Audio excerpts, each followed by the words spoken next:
we hear the sad news of the passing of legends. Today, the world says goodbye to remarkable souls who left their mark on history, hearts, and homes.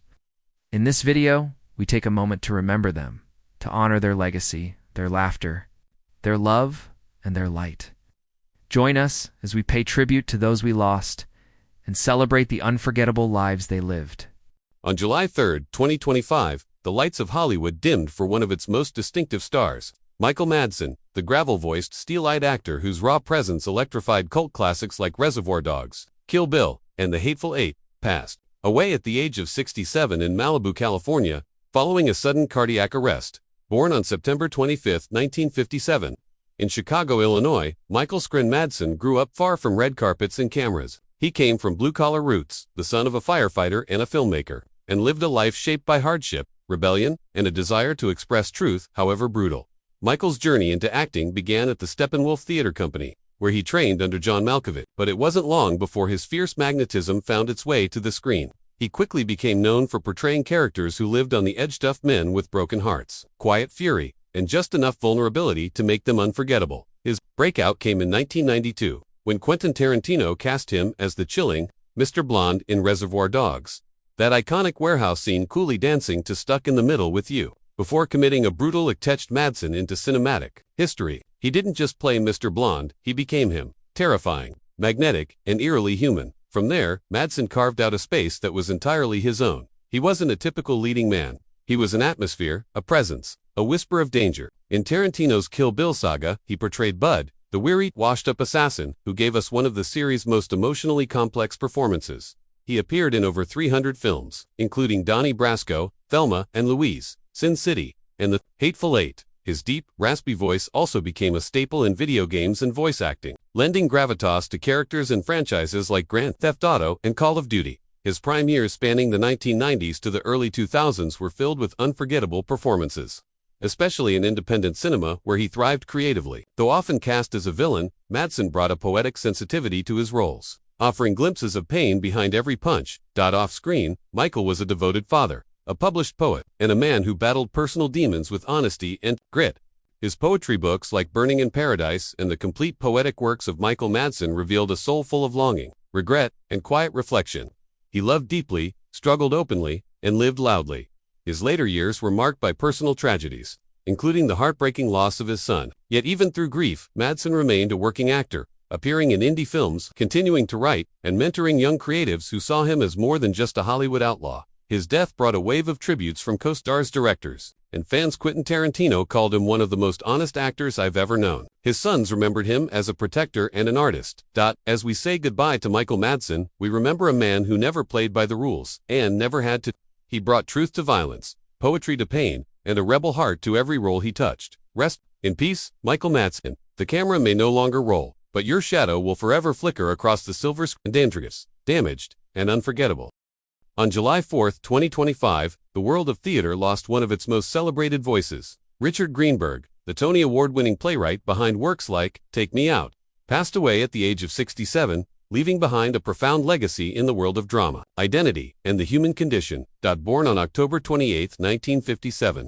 In New York City, Richard's early exposure to the theater world was deeply formative. Raised in a family with a strong connection to culture, he went on to study at Princeton University and later at the Yale School of Drama, where his passion for writing was nurtured and polished. Greenberg's breakthrough came with the play The American Plan in 1990, but it was Take Me Out, first performed in 2002. That cemented his place in the theatrical pantheon. The play, which explored themes of race, sexuality, and sports, won the Tony Award for Best Play and became a cultural touchstone for its fearless exploration of identity, homophobia, and the complexities of modern masculinity.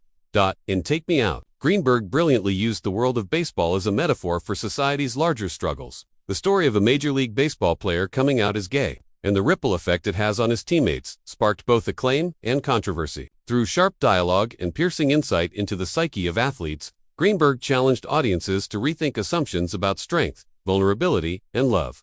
Take Me Out wasn't just a play, it was a conversation. It invited discussions about sexuality and race that were often avoided in mainstream theater. Greenberg's writing opened doors and broke barriers, pushing boundaries while revealing the humanity behind every character.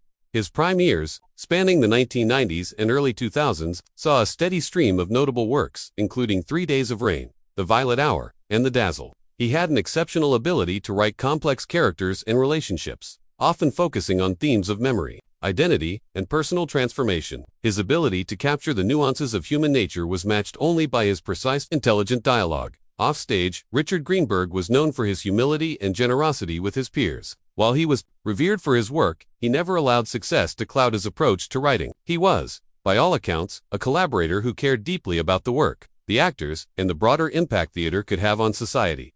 Despite his success, Greenberg's life was not without personal challenges. His works often reflected his own struggles with identity, family, and belonging, themes that resonate deeply with audiences. He once said, "The theater has always been my sanctuary, my place of refuge, where I can tell the truth in a way that's impossible elsewhere." When the news of his passing broke, tributes poured in from across the theater community. Lin-Manuel Miranda, Stephen Sondheim, and countless others spoke of his impact on both Broadway and regional theaters. Audiences and fellow playwrights reflected on how his work changed the landscape of American theater, with a legacy that will inspire future generations. As we say goodbye to Richard Greenberg, we remember more than just the award-winning playwright. We remember the man who dared to challenge conventions, who gave voice to the unspoken, and who showed us that theater can transform lives. Rest in peace, Richard Greenberg. Your words will live on, echoing through the stages, in the hearts of those who experienced your work, and though the final curtain has fallen, your legacy will never fade.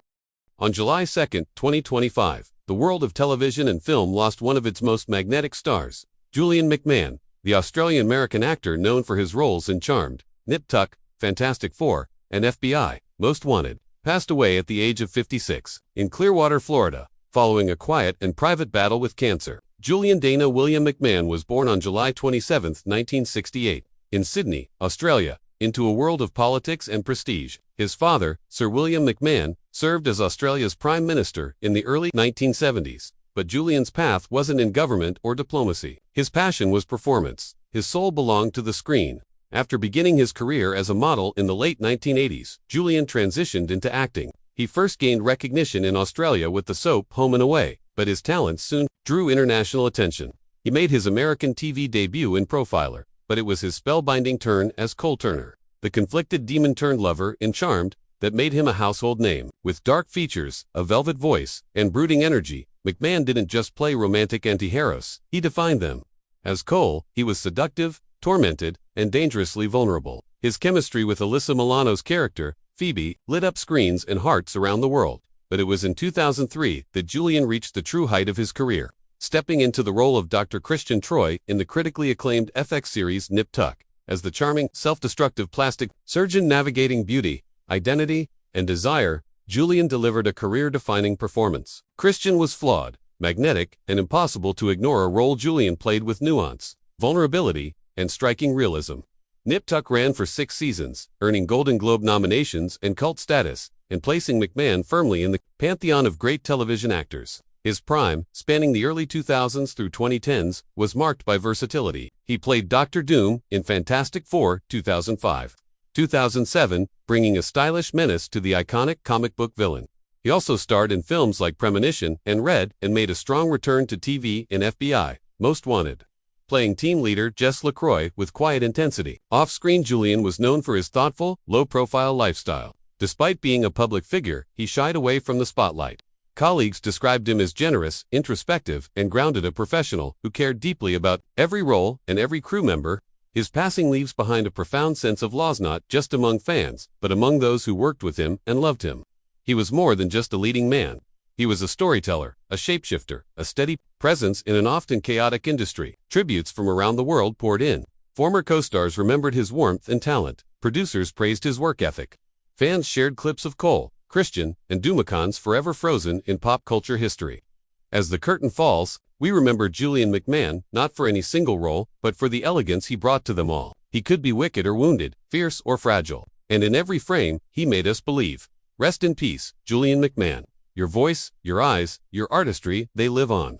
Through the screens that still glow with your image, and in the hearts of all who watched you become something unforgettable. On a somber morning in July 2025, the heavens received a voice long familiar to gospel halls and living rooms around the world. Jimmy Swaggart, one of the most influential American televangelists and gospel musicians of the 20th century, passed away peacefully at the age of 90, a man of music, ministry, and deep conviction. Swaggart's legacy is written not only in sermons and songs but in millions of lives changed by his message. Born on March 15, 1935. In Ferryday, Louisiana, Jimmy Lee Swaggart was raised in a working-class Pentecostal family where faith ran deep and music filled every corner of the home. His cousins, Jerry Lee Lewis and Mickey Gillywood, go on to shape rock and country music. But Jimmy's heart always remained with the church, with the piano, and with the gospel. In the early 1950s, he began preaching in backwoods tents, playing the piano with passion and fire, and spreading the word of God through music and message. As America embraced television, so did Swaggart. By the late 1970s and early 1980s, his voice was beamed into millions of homes through the Jimmy Swaggart telecast, broadcast on more than 3,000 stations worldwide, with a passionate preaching style, tearful altar calls, and thunderous piano playing. Swaggart became a central figure in the charismatic revival movement. His prime years from the late 1970s to the mid-1980s saw the rise of one of the largest and most influential ministries in the world. The Family Worship Center in Baton Rouge, Louisiana, became both a sanctuary and a symbol of evangelical outreach. But Jimmy Swaggart wasn't only a preacher, he was a gospel artist with a sound all his own. His recordings, such as There Is a River, Jesus, Just the Mention of Your Name, and I've Never Been This Homesick Before, were filled with emotion and longing. His voice trembled with the weight of belief, and his piano playing spoke where words could not. His career faced a major reckoning in 1988, when a very public scandal brought his ministry to a halt. Swaggart stood before the world with trembling lips and tear-filled eyes, uttering the now famous phrase, "I have sinned." Many walked away, but others stayed. And over time, Swaggart rebuilt quietly, steadily, and without seeking headlines. In later years, his Sun Life Broadcasting Network, alongside his son Donnie and grandson Gabriel, continued to reach audiences across generations. Until his final days, Swaggart could still be found at the pulpit and at the piano, pouring heart and soul into every note and word. Offstage, he was a devoted husband to Frances Swaggart, a father and a grandfather. He was not a perfect man but one who lived, fell, got back up, and kept preaching grace.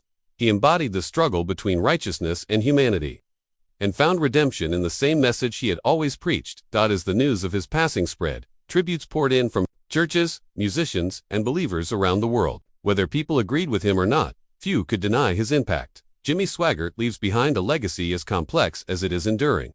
A man whose voice stirred revivals, whose songs softened hearts, and whose faith, despite failings, remained unshaken. Rest in peace, Reverend Jimmy Swaggart. The piano keys are silent now, but your song echoes still in the chapel, in the choir, and in every soul you moved closer to grace. On July 6, 2025, the golfing world lost a gentle warrior, Ed Fiori, a four-time PGA Tour winner and the man who famously halted Tiger Woods' first win as a professional in 1996. Passed away at the age of 72 after a private battle with cancer. Known for his stocky build, calm demeanor, and love of the game, Fiori's story was never about flash or fame. It was about perseverance, humility, and a swing as steady as his spirit. Born on April 21, 1953, in Linwood, California, Edward Ray Fiori grew up with a fishing pole in one hand and a golf club in the other. Though not born into wealth or spotlight, Ed carved his way through life with quiet resolve, eventually turning pro in 1977. He earned his first PGA Tour win in 1979 at the Southern Open, and over the next 2 decades, he would go on to win 3 more times, including the 1981 Bob Hope Desert Classic and the 1996 Quad City Classic, a victory that would etch his name into golf history. That 1996 tournament is where Ed Fiori's legend crystallized. Facing a 20-year-old rookie named Tiger Woods, who had the eyes of the world on him, Ed played with poise and confidence. While Tiger dazzled with power, Ed countered with precision and nerves of steel. On that Sunday afternoon, Fiori closed out the win and delayed what many thought would be Tiger's coronation. It was Ed's first win in 14 years, and it came when nearly everyone had written him off. That moment wasn't just about golf, it was about heart. It was about reminding the world that experience, grit, and belief could still carry the day.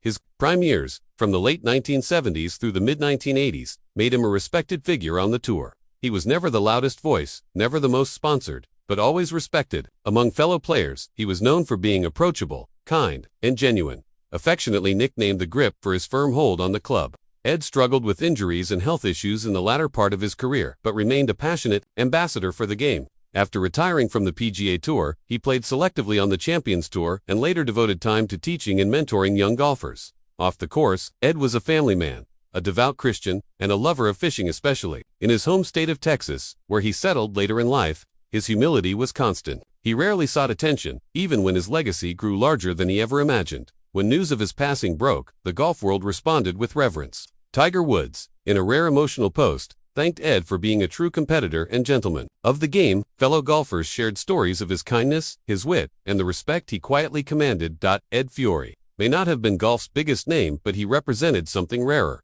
integrity, resilience, and class. He proved that legends aren't always born, they're made over time, through quiet work in moments that surprise the world. Rest in peace, Ed Fiori. The fairways are quiet now, but your story echoes across every green. You stood tall, not just when the world was watching, but especially when it wasn't. In the heartbeat of hip-hop, where rhythm meets resistance and lyrics become legacy, the world has lost another soldier. Young Noble, the final active member of Tupac Shakur's iconic group Outlawz, has passed away. His death marks the end of an era voice that carried forward the mission of Pac with authenticity, pride, and fire. He was only 46, born Rufus Cooper III on March 21, 1978. In Rancho Cucamonga, California, and raised in New Jersey. Young Noble wasn't born into fame. He earned his stripes in the trenches of the rap game. He joined Outlawz in the mid-90s, handpicked by Tupac Shakur during a time when the group wasn't just about music, it was about movement, loyalty, and truth. Noble made his debut on Tupac's posthumous album, Still I Rise, contributing verses that were raw, reflective, and razor-sharp. He quickly became a steady voice within Outlawz, never chasing clout, but always upholding the legacy left behind after Tupac's death in 1996. Through albums like Ride, With Us, or Collide, With Us, and Blood Brothers, and solo projects such as Son of God and Immortal Outlaw, Noble's lyrics always spoke to pain, struggle, resistance, and survival. He wasn't a chart chaser. He was a truth-teller. His prime years, spanning the early 2000s through the 2010s, saw him emerge as the torchbearer of Tupac's revolutionary message, defiant but soulful, fierce but grounded. Collaborating with artists like Hussein Fatal, Idi Amin, and even newer generations, Noble stayed active in the booth and in the streets, reminding fans that real hip-hop doesn't die, it evolves. But Noble was more than just a rapper. He was a thinker, a survivor, a family man, a mentor. He survived a serious car accident in 2019, and rather than slow down, he used the moment as a spiritual reawakening, expressing gratitude, growth, and a sense of purpose. His death leaves behind a profound silence in a corner of hip-hop that has always fought to be heard. The last active outlaw, gone. A voice that carried the weight of brotherhood, loyalty, and legacy, gone. Tributes have flooded social media from artists, activists, and fans who grew up on his words and felt his fire. Many remember not just the bars but the man behind them. A man who, even through loss, betrayal, and the shifting winds of fame, never compromised his truth. He was the embodiment of the Outlaw's code: realness over riches, loyalty over luxury. He represented a different kind of success, the kind built on respect, community, and survival. As we say goodbye to young Noble, we don't just mourn a rapper. We mourn a link to Tupac, a soldier of truth, a keeper of the flame. His journey ends here, but his words echo through headphones, verses, and memories. Rest in power, young Noble. From the streets of Jersey to the global stage, you carried the Outlaw's legacy with honor. The struggle continues, but your voice, your heart, and your mission live on in every beat. You were more than an outlaw. You were the last voice of a brotherhood that changed the world. On July 3, 2025, the football world was struck with tragedy. Diogo Jota, the brilliant Portuguese forward known for his electric pace, skillful footwork, and relentless drive on the field, tragically passed away at the age of 28 in a devastating car crash near Cerdanyola, Zamora, Spain, born on December 4, 1996. In the city of Massama, Portugal, Diogo José Teixeira da Silva, known to the world as Diogo Jota, was destined for greatness from a young age. From his first touch of the ball as a child, it was clear he had something special. His early years were spent in the youth ranks of SL Benfica, where his technical abilities and hunger for success set him apart.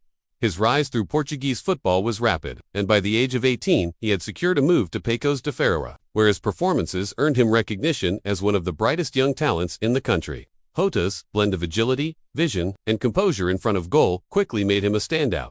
But it was his move to Spain in 2016 that truly marked the beginning of his meteoric rise. After joining Atletico Madrid, Jota's career blossomed under the guidance of experienced coaches. His early years in Spain were marked by his relentless work ethic, and it wasn't long before he became a regular in the starting lineup. In 2018, Jota made his move to the Premier League, signing with Wolverhampton Wanderers. It was here that the world truly began to take notice. Jota's performances were electric, scoring crucial goals and demonstrating his uncanny ability to rise to the occasion. He was an integral part of the Wolves side that earned a European spot in the UEFA Europa League. His partnership with Raúl Jiménez on the field was one of the league's most deadly combinations, but it was at Liverpool where Jota truly cemented his place among football's elite. In 2020, he made the switch to Anfield, where his relentless pressing, versatile attacking play, and clinical finishing helped propel Liverpool to new heights. Jota's knack for scoring in crucial moments, whether it was a last-minute equalizer or a composed finish in a high-pressure match, made him a fan favorite almost instantly. His prime years, spanning his time at Wolves and Liverpool, were marked by both triumph and heartache.